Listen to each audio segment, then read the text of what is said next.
Good morning, everyone. I would like to welcome all of you to Community Hospice's Clergy Forum 2018. My name is Joanne Lindberg. I am the clinical educator with Community Hospice. Community Hospice's mission is to provide compassionate and quality care, education and support to terminally ill patients and their families, regardless of ability to pay. I would like to remind everyone to please be sure to fill out the registration form and sign the sign-in sheet. I believe the sign-in sheet is in the lobby. A couple of housekeeping items. Would you please silence all of your electronic devices at this time if you have not done so already? Our restrooms are located out the doors immediately across the hall. This event is being recorded for educational purposes. As a result of attending today's program, you will be better able to list 3 physical, emotional, and spiritual challenges in serious illness. Describe the faith leader's role in supporting the bereaved, and discuss the faith leader's role in advanced care planning. I would like to introduce our panelists today. Robert Chin, MD, is a practicing family medical physician with Cornerstone Family Medical Group in Modesto since 1984. He graduated from Westmont College in Los Angeles with a bachelor's degree in biology and attended Autonomous University of Guadalajara Medical School. He is a member of the American Academy of Family Practice and Stanislaus Medical Society. Dr. Chin is married to his wife Connie, and they have 3 wonderful children and grandchildren. His desire is to be a disciple of Jesus Christ. Professionally, he attempts to impart a healthy lifestyle to his patients. Personally, his interests include medical missions, cross-country skiing, and jogging. Dr. Chin is trilingual, fluent in English, Spanish, and Cantonese. Ms. Sue Garcia has been with Community Hospice for nearly 15 years. She is a grief support specialist, providing anticipatory grief support for clients prior to and following a loss. Majoring in human services, Sue Garcia also served as a former chaplain for the Stanislaus County Jail and the American Red Cross. She is certified in critical incident stress debriefing, assists with critical incidents within our community, and is currently a member of Stanislaus County Advisory Committee on Suicide Prevention. She has also assisted many local churches by providing bereavement support groups in the past. Andy McNeil, MA, is a highly experienced grief support professional facilitating numerous groups for bereaved parents, widows and widowers, children, and teenagers throughout his career. He has also provided individual grief support counseling to children, teenagers, and adults. He is co-founder and executive partner with the Satori Group, LLC, a national education, management, and consulting company providing education and consultation to nonprofit organizations. Andy has served in leadership throughout his career in a variety of nonprofit, bereavement, and end-of-life settings. He has provided leadership for the National Alliance for Grieving Children, the Amelia Center at Children's of Alabama, and Hospice of Martin and St. Lucie, now Treasure Health, in South Florida. Andy is the co-author, along with Pamela Gabay, of Understanding and Supporting Bereaved Children, a practical guide for professionals. Andy is a trainer for the American Foundation for Suicide Prevention and the Boys and Girls Clubs of America. Andy holds a Bachelor's of Arts in Religion from Palm Beach Atlantic University and a Master's of Arts in Counseling from the University of Alabama at Birmingham.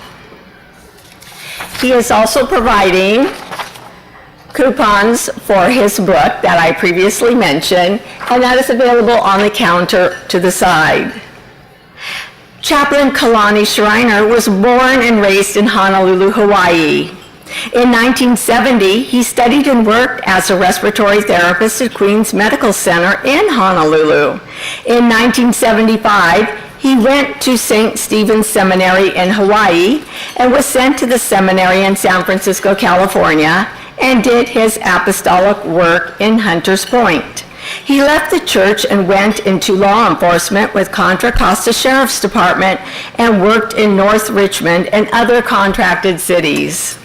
19 years later, he had a quadruple bypass and retired from law enforcement. During retirement, he decided to go back into the medical field as a respiratory care practitioner at Sutter Tracy Hospital. Several years ago, he was asked to assist in the development of the Sutter Tracy Hospital. He has been an instrumental part of their success because of his theological background. I would like to start today's discussion with Dr. Robert Chin. What is an advanced serious illness? Dr. Chin?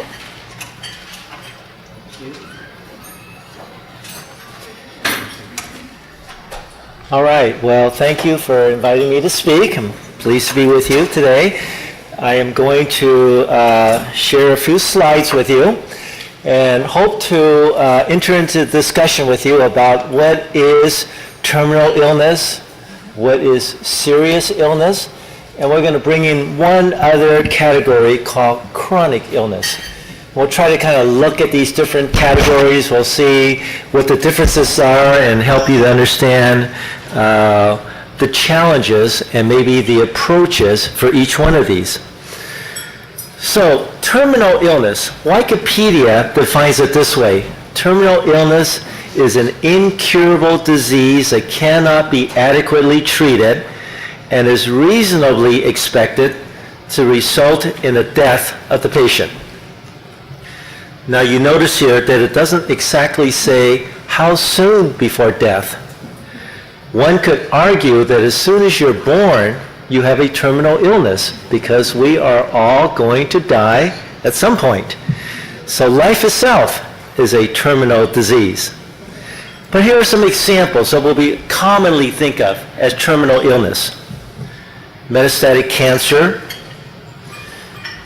ALS, or amyotrophic lateral sclerosis. Some people know it as Lou Gehrig disease. That is an incurable disease. Anencephaly is when a baby is born without a brain. End-stage congestive heart failure, severe stroke, obviously, end-stage obstructive pulmonary disease, or COPD. Those are all some examples of terminal illness, and I'm sure you can think of many more in your minds.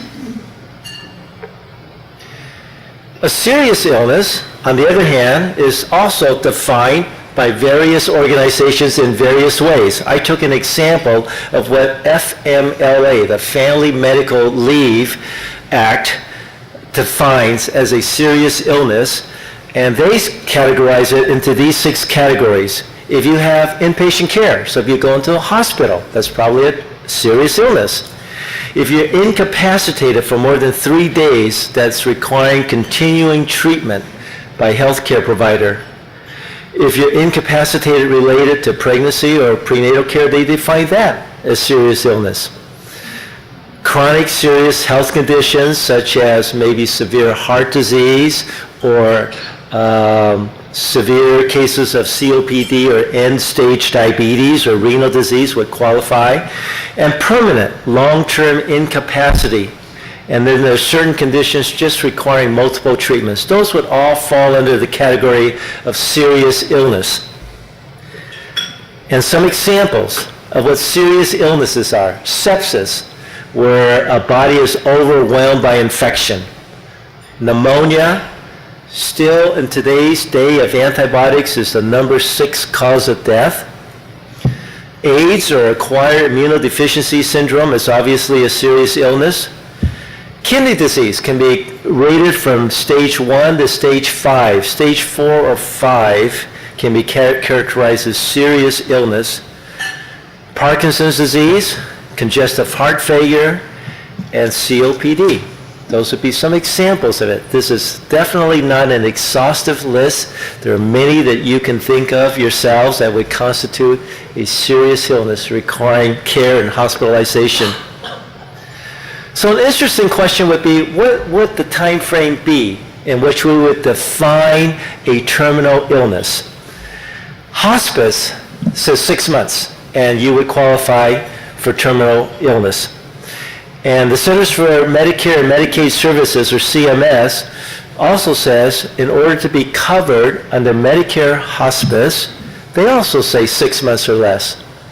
But there are many other organizations that are much more nebulous. So for example, the American Cancer Society just says if death is in the near future, or if it happens shortly, that can qualify as a terminal illness. So you see, these terms are not exact.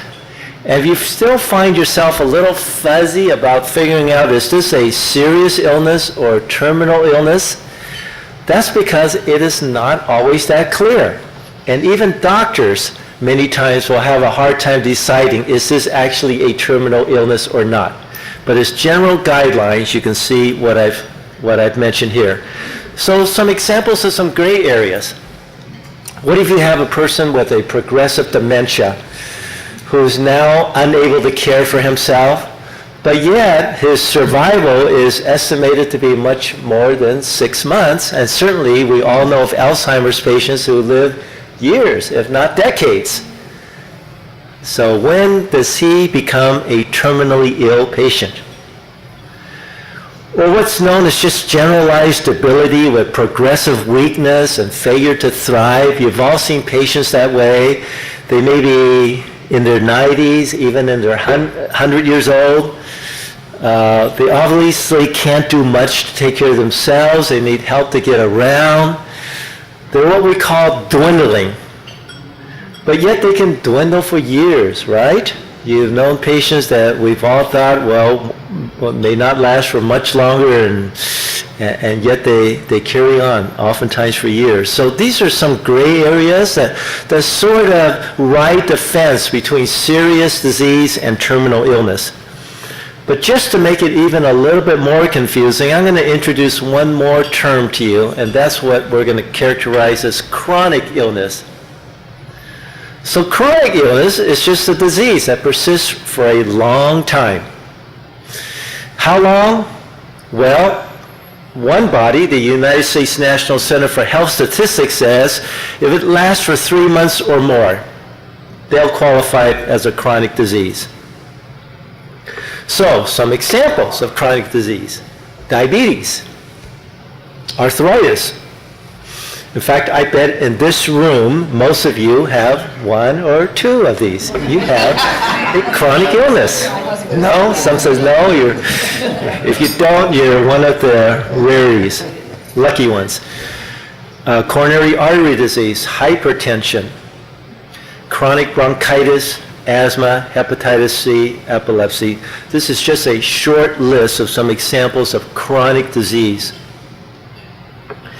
How prevalent is chronic disease? It's very prevalent. 90% of people age 65 or older have at least one chronic disease. And 50% of seniors age 65 or older have at least 2 chronic disease.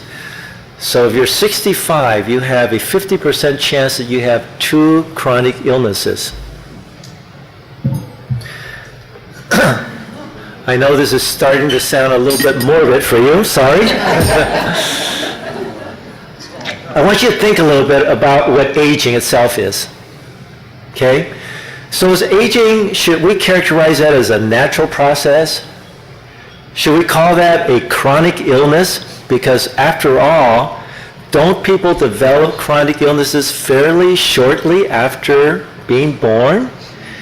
You have diseases such as juvenile diabetes, juvenile rheumatoid arthritis, ADD.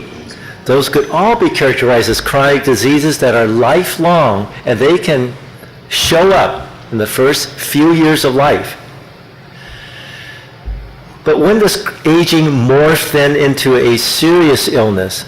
and inevitably it will morph into a serious illness. And the serious illness eventually then, if we look at it as a progression, can now become a terminal illness, where we might say you just have a short time to live. So what is aging? Where does it fit best into this list? I want to submit to you that all of the above is true. So as soon as we're born, we start that aging process, and that process of decline and deterioration, where eventually we will all come down with a terminal illness. I say we will all, but did you know that there are 2 people in biblical history who never had a terminal illness and never died? Can you think of who those 2 people are? I bet Wayne knows. Who are they, Wayne? Enoch is one of them. So Enoch in Hebrews 11, right, says that Enoch walked with God and he was not, for God took him up. He did not experience death. One other person did not experience death in the Bible. Anybody know what that one is? Elijah, that's right. He was taken up in a whirlwind. Everybody else, and unless you are going to be the next Enoch or Elijah, I suspect you too will also be terminal. All right. I wrote a verse here because I didn't want to end on such a morbid note. And I love this verse. It says, even to your old age and gray hairs, I am he, I'm God, I am he who will sustain you. I've made you and I will carry you. I will sustain you and I will rescue you. So this last weekend, for 4 days, in fact, I just came back 2 days ago, my wife and I went down to Phoenix, Arizona to visit a close friend of ours whom we've known for over 30 years. He was the chemistry lab tech at Doctors Medical Center. He served with me in ministry at a large local church in town. And 8 years ago, he had to leave his job because he was diagnosed with Alzheimer's disease. And it was a progressive Alzheimer's. He was in his 50s, and he was getting worse and worse to the point that they moved down to Arizona so they could be closer to family and their daughter. And when my wife and I went to see him down there, we could see that indeed Alzheimer's has really taken on its toll on him. He was not able to even dress himself. He was barely able to feed himself. You could stand him in front of a bookcase and tell him to pick out a book, and he didn't know what to do. He didn't know what the next step was. That indeed is some of the disabilities and some of the sadness and some of the losses that we will experience as we go from chronic illness to serious illness, eventually to terminal illness. But while I spent that time with Bill and his wife there, there's one thing I think I'll always remember. We were walking down Home Depot, and I was holding on to him on his belt so he wouldn't topple over. He's shuffling along.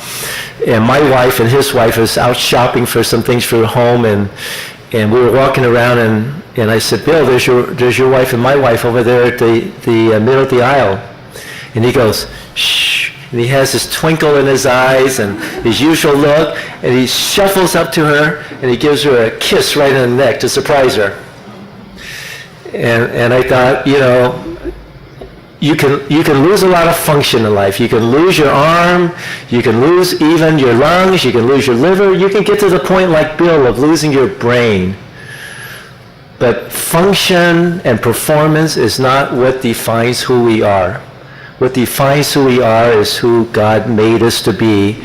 And to see that Bill still had that little twinkle and that love for his wife and the desire to surprise her with a kiss reminded me that no matter what disease we are in and no matter what we will encounter, this verse will hold true that God will be with us and we will still eventually be fully restored. But in this life we will encounter chronic disease, serious illness, and eventually terminal illness as well. Thank you very much.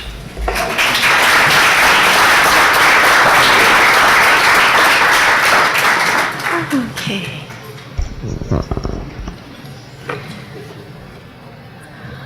All right, let us move to our panel discussion. Our first question goes to Andy. What are the emotional and spiritual challenges that may accompany a serious or advanced illness? Thank you. Certainly glad to be here and part of the panel today, and great to see such a wonderful turnout for this topic. In answering this question, we're at a point in our lives, just personally, where I have two ailing parents. My father, who is pretty advanced dementia, and my mother-in-law, who lives with us and has had 2 strokes, and she had at least 3 of those you had listed up there that she's dealing with as well. So it's a very personal topic on top of having worked with families over the years and what I've seen in their lives. So to answer the question, what are the emotional and spiritual challenges? The first thing I would say about this, and I know all of you know this, probably know this, but I think it warrants saying, is that the journey that a person takes through a serious illness, an advanced illness, or a terminal illness is a very personal journey. And so we have to be cautious in assuming things upon people, as to what their challenges are. And when we approach people, we have to approach them in a way where they are our teacher and we are their student. And if we can approach people in that way, that it's about relationship. One of the things that I found with, I run a bereavement group for older widowers in my church, and what I found is, if I'm not present with them on a regular basis, consistent, regular basis, where they see me as their minister or as the person who's there with them, they don't trust me if I'm just in and out to say hello. So it really becomes about relationship, and quite often in churches, people who have serious illnesses are not seen because they're not attending services. And so it really does take a commitment on the church's part to be there, for us to make a purposeful effort to be present with people who have these serious illnesses. Now that said, what are some of the things they deal with? Grief. Grief is a big part of what people are going through when they are dealing with a serious illness. Whether it's chronic or whether it's advanced or whether it's terminal, one thing that we have in common, or that each of those have in common, is that changes have happened in that person's life. They have lost certain abilities that they maybe once had. So I'll use my mother-in-law as an example. She is living with us, and I work from home. So when I'm not traveling, I'm at home. So I go in every day, I bring her a coffee, and I sit with her. And I just sit, and she talks. And what she talks about are all the things she's lost, all the ability that she doesn't have that she did have. So when she moved in with us about 8 months ago, my wife and her daughter said, we've got to sell that house. It's just an added expense. We have to sell it. But she's being stubborn. She don't want to sell the house. She wasn't being stubborn. She was hanging on to her hope that she would get better and move back into that house. So it had a spiritual and emotional meaning to it. And that's what I mean by really sitting with someone. And once I sat with her, I was able to tell my wife and sister-in-law, you're missing the point here. She's on a journey, and that's her home. And when she's ready, she'll make that next step, and we have to be here to support her to do it. So she sold her house, and once she sold her house, then she wanted to know where her driver's license was. So she called up, yeah, she cannot drive, but she wanted her driver's license. And so she called my sister-in-law and said, you have my driver's license? I want it back. And my sister-in-law said, you can't have it back. And she said, well, I want it back, right? And they're in this argument about wanting it back. So I sat with her the other morning and listened to her talk about her driver's license, and here's what she said. I know I can't drive. I can't even drag myself to the car to put myself in the car to even try to drive. I just want my license. So when I'm able to drive again, I know I'll have it. People who are having illnesses, it's a process. And I think a theme you will see is the theme of hope. There's hope in cure. There's hope in treatment. And when there's no hope for those things anymore, then they start to look for other things that they can hope in. You'll also see the theme of looking back. They will tell you all about their life, and they'll ask you, They'll tell you stories about times when they didn't forgive people. And do you think I'll be forgiven because I didn't forgive that person? They'll start to confess to you because they need someone to hear them. So I'll close with this when thinking about people who are dealing with advanced illness. People need someone in their life, and it's not always a family member, and quite often it's not a family member because family members, there's so much baggage there, right? We think that people are just being troublemakers. People need someone in their life who will be a witness of their life, who will be a witness of their illness, who will be present with them while that's happening. No judgment, but be present, who will minister to them. And it really is about presence. And I know, I was in full-time ministry myself in a church, and I understand you have, whatever size your church is, you have that many bosses, right? I get it. There's a lot to do and it's exhausting. It's a lifestyle. It's your whole life. I get that. If we in our churches can find a way, even if it's creating lay ministers, who what they do is they go and they sit with the sick, because people need someone to sit with them and be with them, so when they're ready, they can be heard and they have a witness that they matter. Thank you very much, Andy. Sue, how can a faith leader best support a community member when diagnosed with a serious illness? As Andy touched on, I believe that preparing for the worst and hoping for the best is what we help our clients who have been diagnosed with a serious illness move in that direction. Of course, the very best way that we can help them is with prayer. The best words that I have to describe my role would be compassionate presence and active listening, and companioning them on their journey.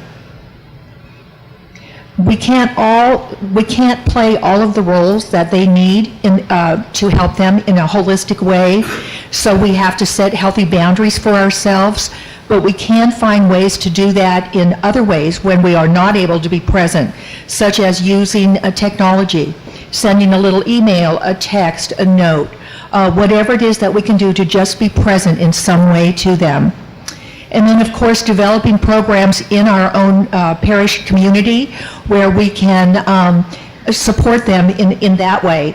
And, of course, asking the permission of that client because sometimes they don't want anybody to see them when they're not looking as well, or when they're feeling it's very private and they don't want to share that with those that know them. So we have to be very cautious of that. In my role here at Community Hospice, we do provide the anticipatory grief prior to loss, and then, of course, after loss. We have family visitors if a patient is on hospice services that go into the home and provide respite care and companionship that helps the families. And I know that some of your churches have the Stevens Ministry Program, some type of home visitors. That would be very helpful to offer if the family would like to have that. Thank you. Thank you, Sue. Kalani, what is the importance of advanced care planning, and how might a faith leader encourage and assist their community members? Faith leaders, every single one of you in here, plays a specific role. And I've always said, I've been a chaplain 7 years now, and I've learned a lot. The patients that I sit with palliative care, they sort of attach themselves to me because I do care, and they know they care. It should really start in your church. The ways you can help is, there's a forum called the Post, okay? That's where they make their decisions to whether they want to go through being intubated, having a tube in their throat, down into their lungs, or if they want chest compressions. And as you get older, as a respiratory therapist, you will break ribs. and you sit down and you talk to the family as ministers, and you can help them fill that post out. One more down is if they get to that point in their life, they don't want to be on the ventilator, they don't want to have chest compressions. There's another question. If they stop eating, they don't have the urge to eat, do they want to have what they call a peg tube into their stomach or not? And when you sit down and you talk to them as ministers, you're able to help them fill out that form. And then you tell them to take it to their doctor who will sign it. That way, you're closer to your parishioners. You're there. You have more power than anybody else other than God. Because your flock in your churches are very important. Whether you work in a hospital as a chaplain, no matter what faith you're in, the best thing you can do for the elderly and your parishioners is to sit down and have that conversation with them. And I know it'd be hard. I mean, I wouldn't go out and say, hey, you're going to die, you want a tube down yet? I wouldn't do that, but you know each and every one's heart and soul. So you want to touch that and be with them, because I'm sure they'd much rather be with you having that conversation than they would with me. Okay? It's very easy. I can find out where to get the forms.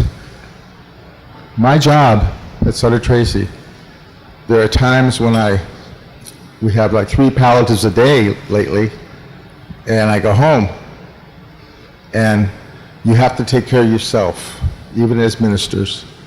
And I sit in my man chair. Yes, I do have a man chair. You can ask tomorrow. I sit there and I pray, and I say, God, you know it's been a crazy day today. I have a basket full of wants, needs, hurts, and I lift this basket, which is full, up to you, for only you can take care of it. Oh, by the way, give me an empty one and I'll fill it up tomorrow for you, okay? That's the only way a chaplain, a hospital chaplain or a hospice chaplain can survive. Otherwise, with us dealing with all this, we don't want to go crazy, right? And we're only human. So you become part of their family. And when we do palliatives, you have to, you want me to cover that? Yeah, okay. When we do palliatives, we become, as chaplains, we become part of their family. My job, the way we do it at the hospital is, there's an order, I look at the order, and I look at other stuff too, like the echocardiograms and all this, which gives me a picture of what's going on. And then I go talk to the patient for 45 minutes, maybe an hour by myself, because I want to know what the patient wants. It's their life, it's their decision. A lot of times the families they're on different pages or different books. They want them to live. No, I ask them, because I go back, I get the permission to go talk to the family. And I'm sitting there and I ask each and every one of them what they think their loved one really wants. And then I say, would you like to know what your loved one told me the past hour? And they sit down and I go, they want to go to God peacefully, without pain. They want to go to God. And then the family will start crying, and then I help console them. And then I report to Dr. Yu and tell him what's going on. And I try to put the whole thing together with him. So he knows before going into our conference with the family and the patient, he knows what's going on, which area we're going to go to. Dr. Yu is a fantastic physician, very caring, loving, and straightforward. He tells the patient and the family the truth. He doesn't beat around the bush, but he does it in a gentle way, a very gentle way. So we go in the room, and my job's almost over. I sit at the end of the bed looking at the patient, and they're looking at me to help support him. And the family comes in, sits to my right, and then the doctor will sit to my left. the family starts getting teary-eyed, and when the doctor asks them, what would they like?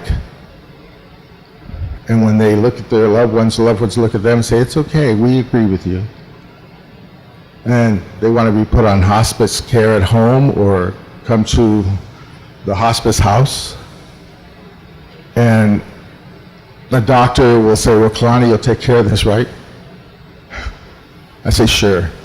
So that's when I call, I talk to the family, tell them what's going to happen, what steps they have to go through, and then I call hospice. And I let them know that they have a patient, they'll come see them. Compassion, compassion, compassion, understanding. And you're right, it's the love you have for your parishioners.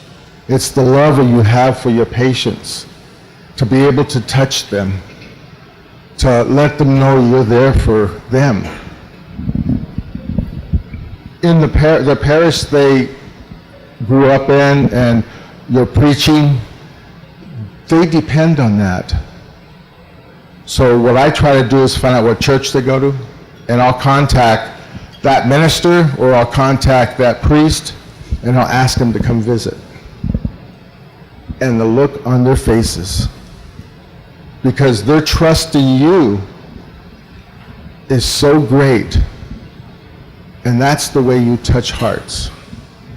That's the way you touch hearts. You play a very, very important role in this. I have to say I do love community hospice a lot. And the reason is they do such a great job. I'm still jealous of their chaplain. He has a beautiful chapel, and then you come to the hospital and I have a closet with 2 chairs, and but that's okay, right? Someday I'll get there and I'll see it in person. But I do show the videos and stuff. But I love community hospice. They're also part of our GIP, okay, general inpatient. That way.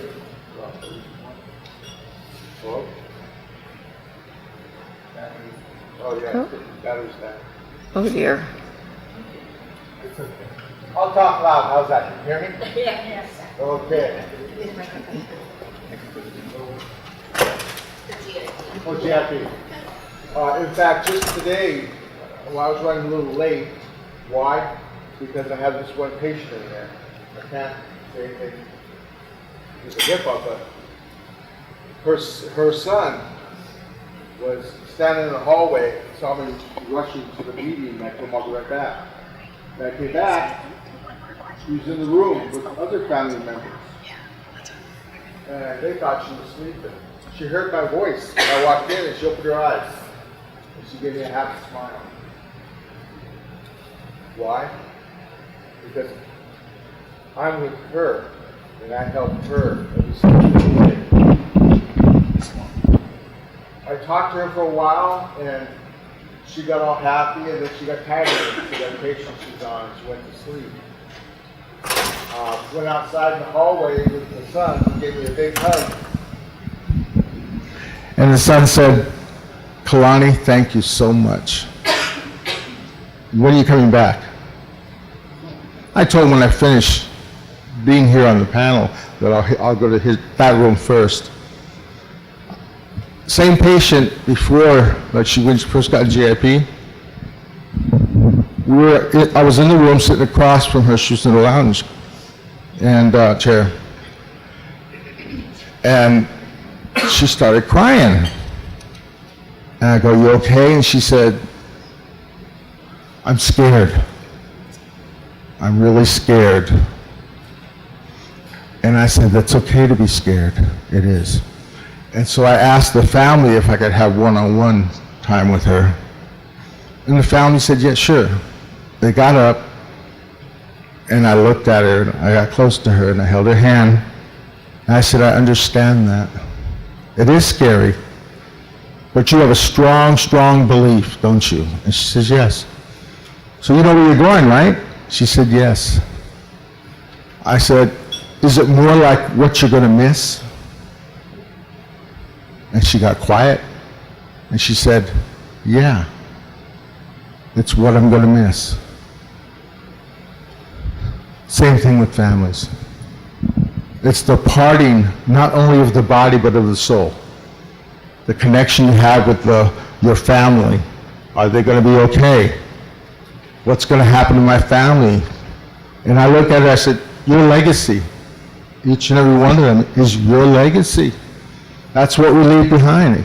So we really carry on, right? Just like as ministers, your legacy is your parishioners.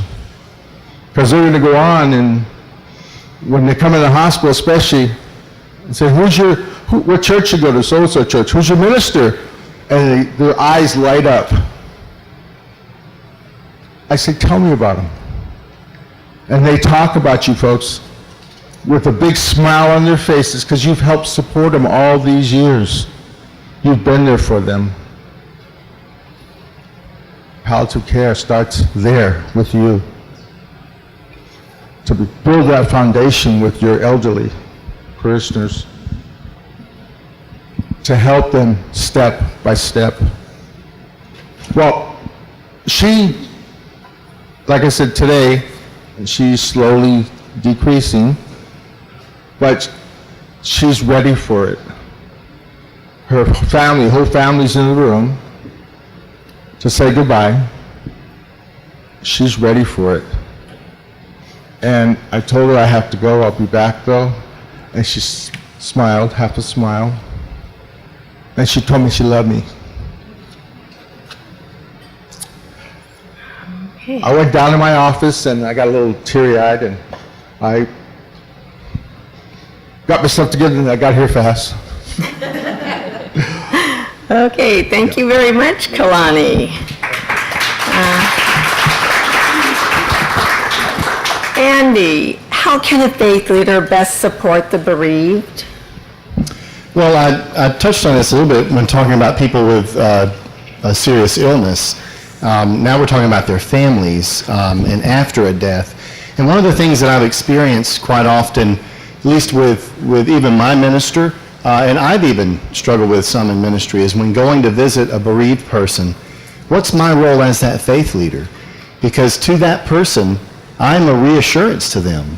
Like I watch people when their minister walks in, and many people will just take that deep breath and just relax, and some anxiety goes away. So a couple of things I would say as a faith leader to support bereaved people. One is, certainly it's important for you to be there to reassure them of where their person is, that this isn't the end, and that's an important piece for you to reassure. You should also never leave without praying. You need to pray with your parishioners who are bereaved, and in your prayer, remind them of the promises that God gives to us that we will not be forsaken. Many bereaved people feel forsaken. They feel isolated and alone and misunderstood by people in their lives. That reassurance becomes very important.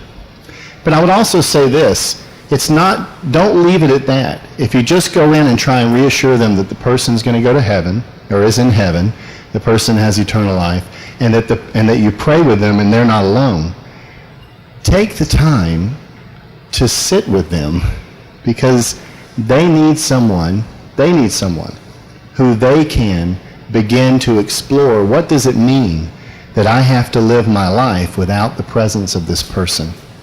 And that is a different journey, and it's a process. You walking away, having said your person's in heaven, that doesn't make everything better for them. It does not take away their grief. I can't say that firm enough. That does not take away their grief. They still grieve, and they still hurt, and they need their minister to witness that and to be there with them. Thank you very much, Andy. Sue, what are some resources a faith leader can use to better support their community members?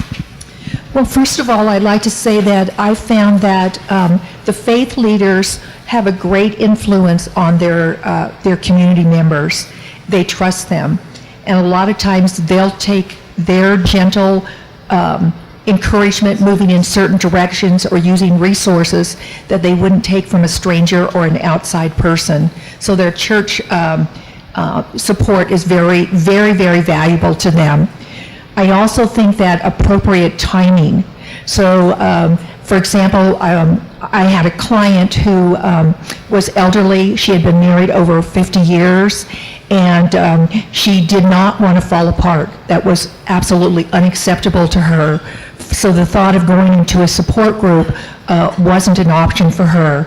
So it took her a little time letting her feel safe or comfortable on a one-on-one basis before trying again for a support group, and then connecting with someone that would be in the group, knowing that she didn't have to talk unless she wanted to. She could sit and just be silent, having an environment where she felt very safe and had her boundaries protected. So that's some of the kind of things that I gently move in the direction of as they're ready for it.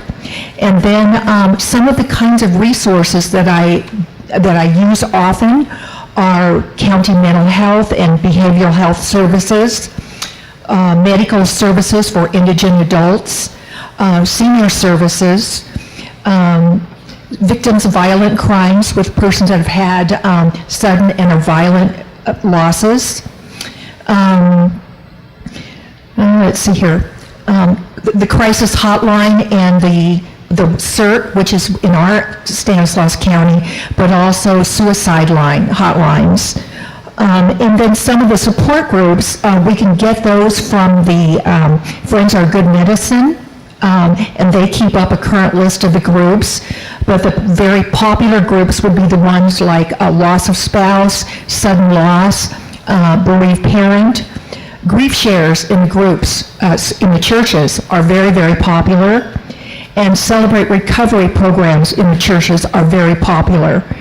So I try to keep current lists of those. Hospice, we have specific groups, so of course we have those available also.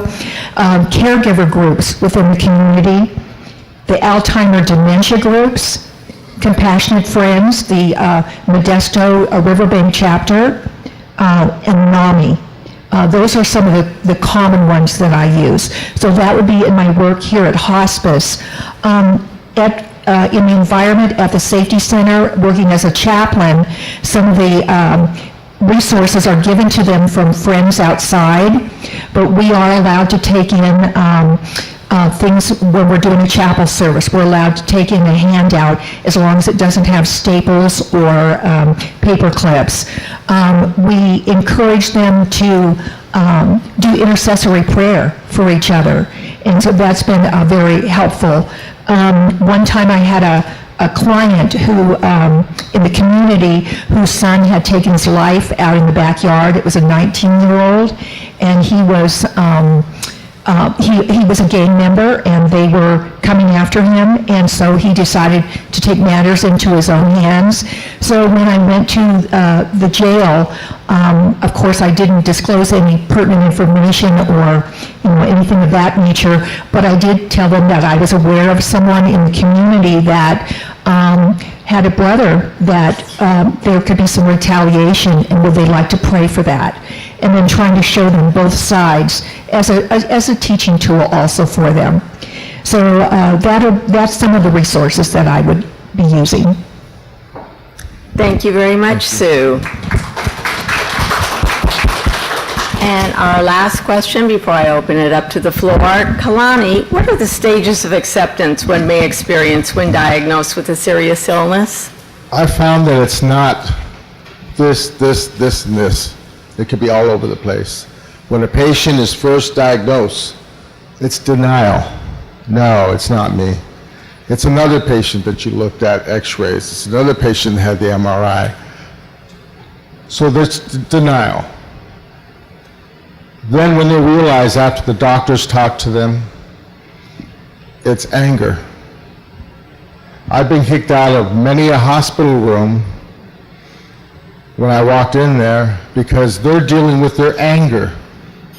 But it's okay. You can, if they get mad at me, it's okay. I say, I'll come back a little later. Then that anger usually stays for a couple days. Then they start to bargain. not only with God, but they bargain with the doctors. If you did this for me, you think I'll do this, whatever the tests I can do, and you're stage 4 cancer or stage 4 COPD, it's not going to help. They go into a state of depression because they know what they have, they know they're going to die, and you can't bargain with death. You can't. That's when you give it up. Acceptance. They do get there, believe me. And that's where we all, me as a chaplain, you as ministers, that's where you step in even more so. Because when a patient is accepting what they have, they don't have much more than God. That's all they have is God. And who's their link to God? You ministers. You're their link. Sure, they still ask for treatments and everything, and their family members are on the computer saying, oh yeah, but at this hospital they can do this. There's a lot of things out there, but a lot of them don't work. I've had a few people go to Hopkins and then go all these other places, and they end up coming back. But it's okay. It's their decision to keep trying, right? That's okay. Did I answer that okay? Okay. Okay. Thank you very much, Kalani. I would like to open it up to any questions from the floor at this time. Anybody? Okay, let me...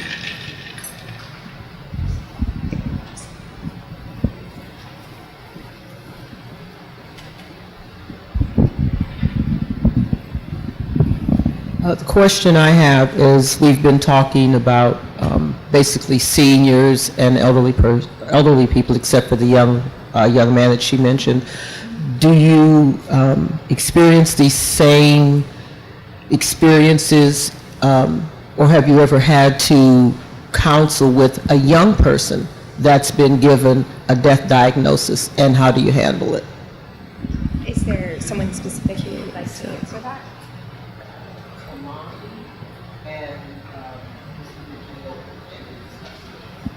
Kalani and Mr. McNeil and then Ms. Garcia. I haven't really had a chance because we don't have a pediatric unit, but I've dealt with families of babies that died in uterus. And that's, I have this program together that when I get called in like in the middle of the night, and I pray with the family, and I try to help the parents. And I even have them hold the baby, and take pictures. Family members take pictures with them holding their baby. The grandmas, the grandpas. And that soothes them. It soothes their heart and their soul. So I spent a good part of my career at Children's Hospital in Alabama. Our bereavement center was a department, and I actually did an exchange with the director of pastoral care. They did a leadership swap for 3 months and put me as director of pastoral care and put her as the director of the Amelia Center. It was a leadership growth thing, and really a great experience actually when you can have that kind of cross situation.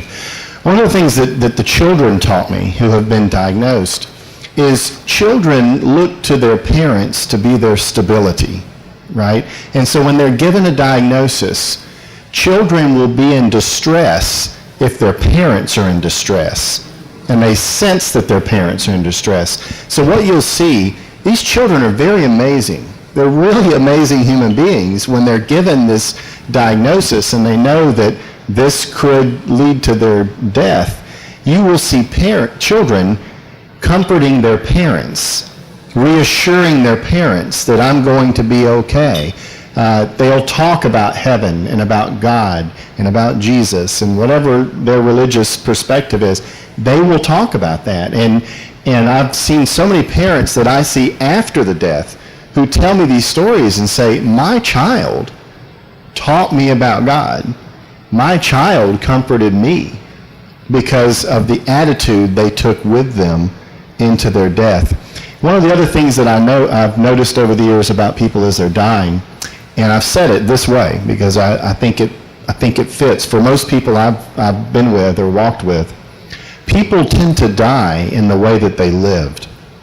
And so when it's an older person who's been given that diagnosis, they die much the way that they've handled any other problems that they have in their life. If they were sort of an angry, bitter person, they tend to kind of be angry and bitter. If they were a person who thought of other people, they tend to think about everyone else, and they're the one who's dying. In young children, I don't think they've developed enough to have become that stubborn or whatever it is. So it really is amazing. That's been my experience, that very much, it doesn't mean that children aren't scared. It doesn't mean they don't look for reassurance. They ask people for help and for reassurance. Children who are in pain, it's hard on the family to watch a child be in pain and suffer. Children just don't want to hurt. They want the hurt to go away. But very much they have a lot to teach us adults about life and death. Life isn't just about longevity. Life is about what you do with the time that you have here. And some of us live 2 months, some of us live 5 years, 10 years, some of us live 90 years. But the reality is that whatever that is, in young children, they have a lot to teach us. It's been my experience. In my experience here as a grief support specialist, we actually have the social workers that work with the children that are patients, and then we also have a department that are child grief support specialists that work in that area also in the schools and persons coming in here. I have mostly worked with adults that have lost children, and the most recent one that I had was probably one of the hardest ones I've ever experienced. I had a woman whose child hung himself, and he disappeared for 2 months. He'd been on drugs, and so she said she knew she would never see him again. It was just a feeling that she had. She felt God was giving her that instinct to prepare her, and they found him in a field, and she went to the coroner's office and saw his remains, but she didn't allow any of her family members to, nor did she tell them what she saw. So she held it all in and shared it with me, and this woman was beyond devastation in what she shared. The only thing she saw of the remains of her son, who had been out there hanging in this field for 2 months, was his tattoo on his arm. And I actually went into that pain for a moment, and I thought to myself, I cannot do this. And then all of a sudden, I realized that God was giving me the grace to be present, and I was able to pull myself out. And that was when I also encouraged her not to take on her son's pain, because she was feeling what he might have been experiencing prior to the death. Thank you.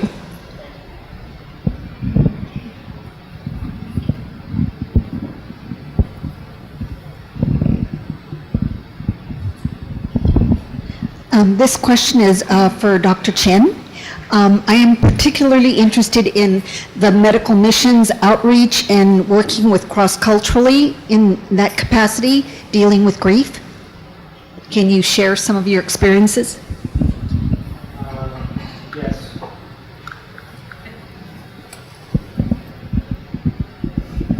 Now I can.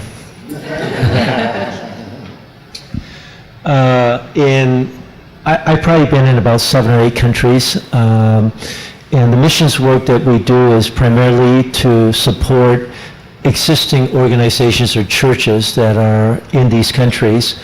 And so what we do is more acute care, it's not chronic care. And I'm actually moving away from that because I don't see a long-term sustainability with doing that. We're trying to look at other programs that actually train people in the country to do their own training and care, especially in terms of hygiene and nutrition. We think that that's a more effective way to do that. When you go to these third world countries, you inevitably see a lot of pain and suffering. You see a lot of infant mortality, young children who passed away, and people in other countries are no different than parents here. They grieve bitterly for the loss of their child. It's a very painful experience to them. But amazingly, I think in a lot of these other countries, because they've seen death face up much more than we tend to do here, they come to a point of acceptance a little bit easier than we do here. It's a more of a reality for them. They talk about it, they're familiar with it. Older people and dying people are not put away somewhere. So they've all seen death, and I believe that helps them come to grips with the grieving process. And of course, all grieving is just saying goodbye. You know, you're saying goodbye to a loss, whether that loss be a person or a loss of a function. You're saying goodbye, and you have to allow the person to be able to do that. That's how they will work through their grief and come out at the other end of it, where they can now become functional again themselves. So a lot of what you heard from this panel is the same thing that happens there. You sit by them, you support them, you let them know that they are loved and cared for.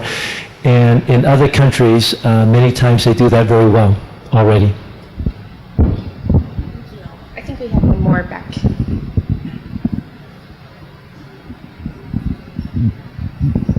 This question is for Dr. Chen, because you were talking about serious illness and chronic illness, and congestive heart failure was a part of those.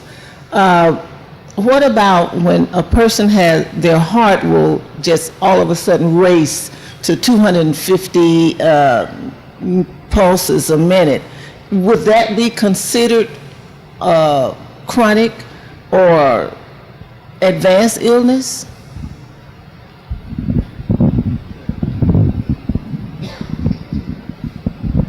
What would qualify an illness for being an advanced or serious illness would be the underlying cause of it. So when a heart races, there could be many different causes of it. For example, if you just drank caffeine, or if a lion walked into this room, all our hearts would race. But that would not qualify for a chronic illness, because it would settle back down. Other things such as chronic atrial fibrillation would be a common cause of that. Then there are some reversible causes. So hyperthyroid is a cause of a rapid heart race that can easily be corrected once you correct the thyroid problem. So I would only call it a serious illness if it is an underlying cause that cannot be cured or treated, and you just have to symptomatically treat it by giving, let's say, medicines that slow down the heart. But then they have to take that medication for the rest of their life.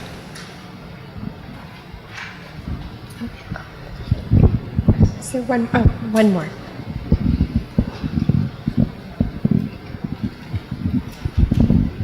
So I imagine, like most things, it's easy to have a lot of head knowledge and ways to experience this, but I'm curious as to any of you, if you've been put in a situation where something surprised you and you just didn't know how to respond.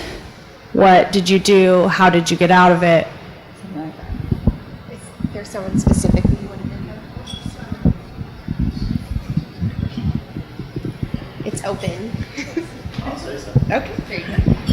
Most of the time, I don't know how to respond. I mean, I have to say, it's just a reality. I think what I try to do before I go in and sit with someone or even lead a group is I try to clear my head of any assumptions that I'm taking in there with me. And I practice active listening and presence with people. And so I try to stay where they are, so that whatever they're saying, I don't have their answer. I'm not there with the answer. I'm there to facilitate their own process of self-discovery. And it works. It's worked for many years, because there isn't an expert on grief, except the person who's grieving. They know what their grief is like, and we can be present. So that's how I would answer it. Is I've had plenty of situations where I did not know what to do, and believe me, some doozies come up. You know, people will reveal some things that you just have to learn your poker face. You know, don't let your chin drop, as they say. Yeah. Anyone else? You look them in the eye, you smile, and you pray. there's really nothing that you can do to, when they get to the point that they're in. You just help sit there and support them. Because they have to answer their own question by then, right? They have to understand the question they're asking us, because it's their choice as to what they want to do. The worst thing you can do, and I'll put this out to ministers, when you have a parishioner who has passed away and you're helping the family grieve, please do not say they're in a better place. Because I've seen ministers do that when they come to the hospital to help with the family, and this one family tore into them. The best place for my loved one is here. Please, please don't make that mistake ever, okay? They know where their loved one is. They know, and they accept that. So that's the only question not to ask, please, okay? Thank you. Last question before we close.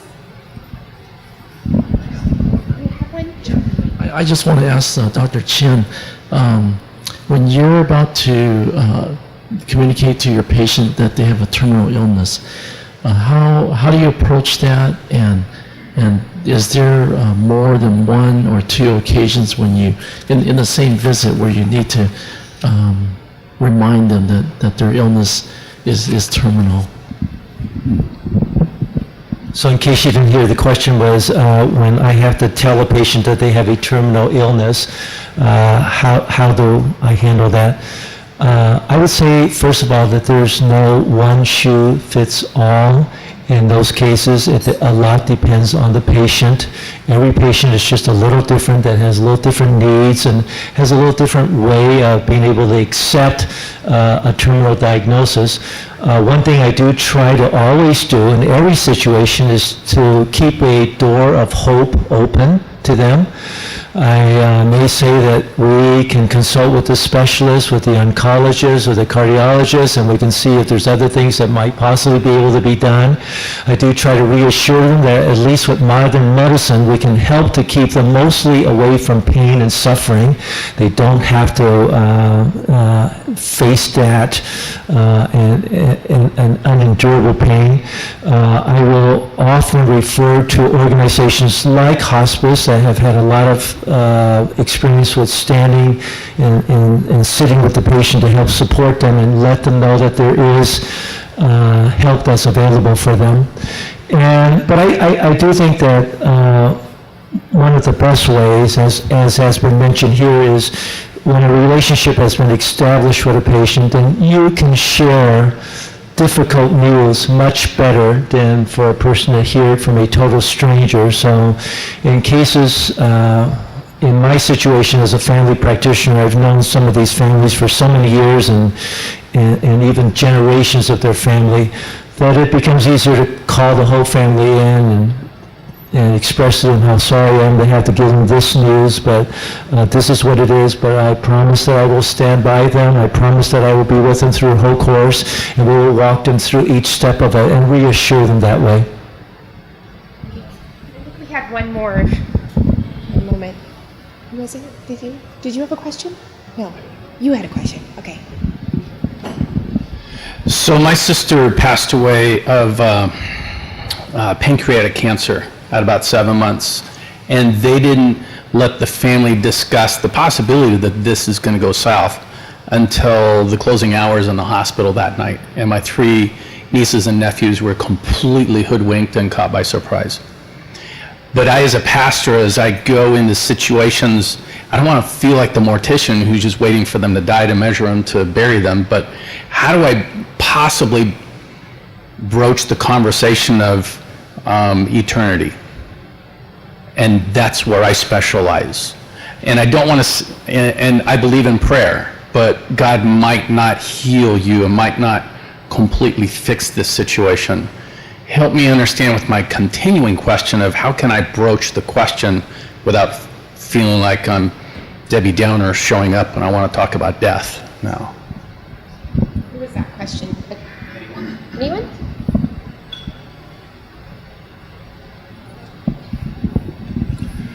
that's very hard to do when your parishioner is dying of pancreatic cancer.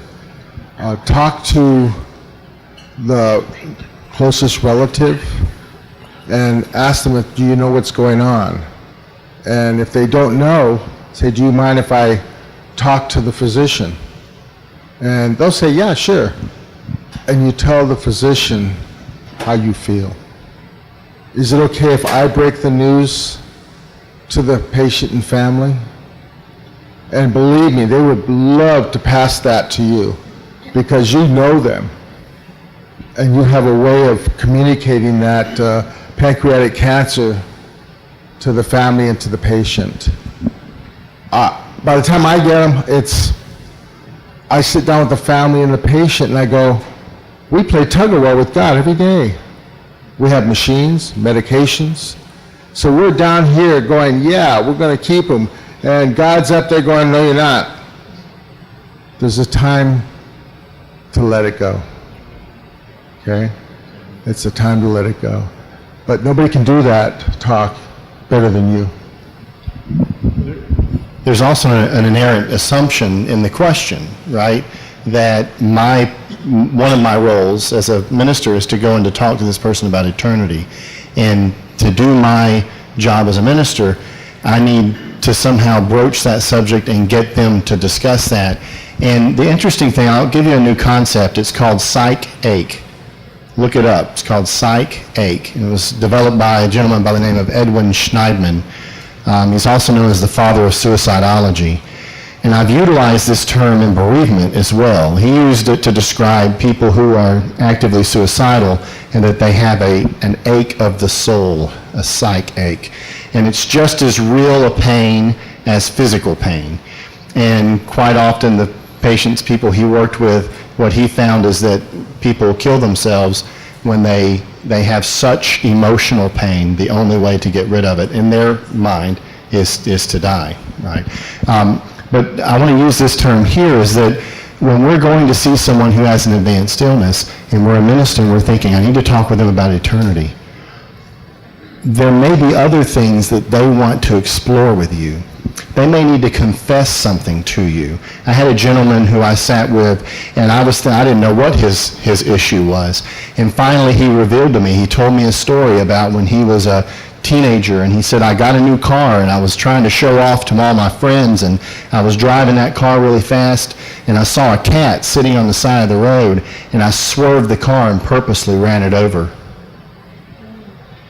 That's why God gave me cancer, because I killed that cat when I was a teenager. You see, we assume that we go in and it's to talk about eternity, but people may have things they need to deal with right here, right now, that's causing them distress. They might have an ache of the soul, a psych-ache. And those are often things that people will tell, number one, they won't tell anyone about until they really trust you. Or it's a pain that they don't have a language for. They don't even know how to begin to tell you what that pain is. But by you being there with them and allowing them that opportunity to earn their trust, they begin to explore these things. Quite often, just keep in mind, the person's not dead yet. They're still alive and they're dealing with life. And they're looking into eternity, but they're dealing with life. So I don't know if that answers, but yeah. Okay, I believe we have one more question from the audience, and then I will be wrapping this up. So this is for anyone, open floor. My grandmother passed with severe dementia, and there was no one there to console me or to help me through that process. So my question for you guys is, what do you do, or what do you say to the family that goes through that process of having to deal with the severe dementia and also the death of their loved one?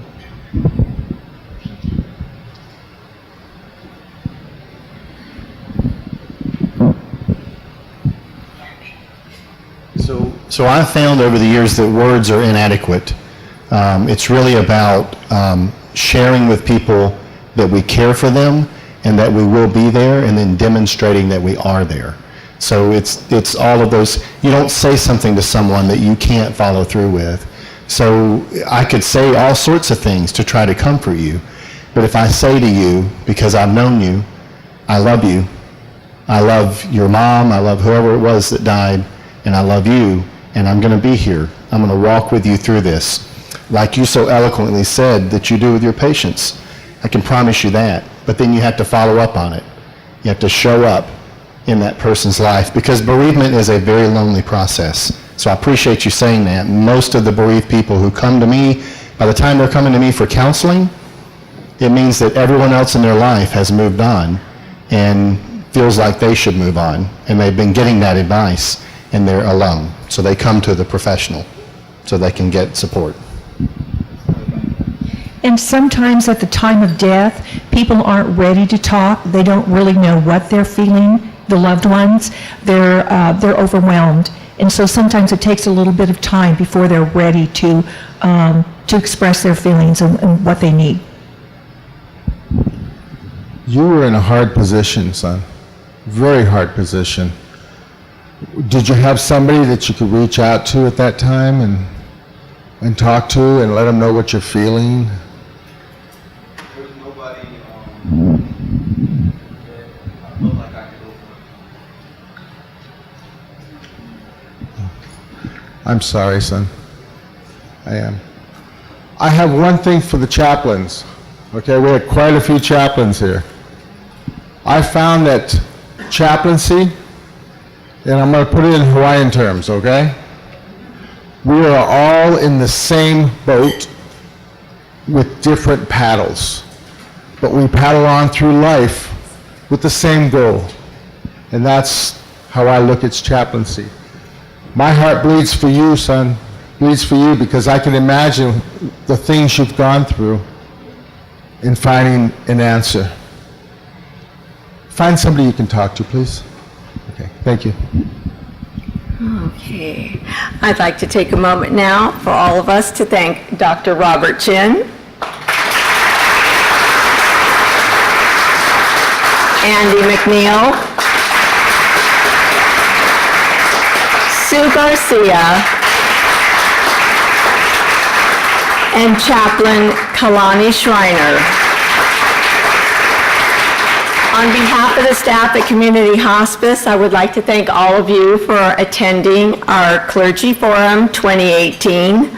Please complete the evaluation forms that have been provided at the back of your packets.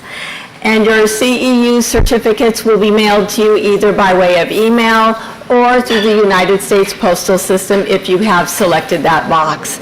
Once again, thank you very much and have a wonderful afternoon.